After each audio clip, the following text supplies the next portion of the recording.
రాష్ట్రంలో 3 చట్ట సవరణ బిల్లులకు శాసనసభ ఆమోదం తెలిపింది.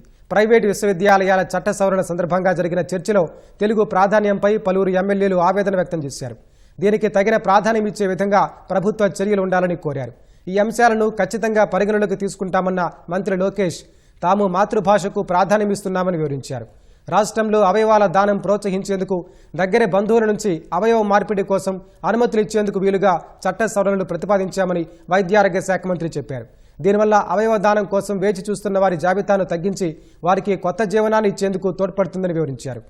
మేయర్, మున్సిపల్ చైర్మన్ ప్రత్యక్ష ఎన్నికల వల్ల రాష్ట్రంలో పట్టణ స్థానిక సంస్థల్లో బలమైన పాలన వచ్చేందుకు అవకాశం ఏర్పడుతుందని మంత్రి నారాయణ చెప్పారు.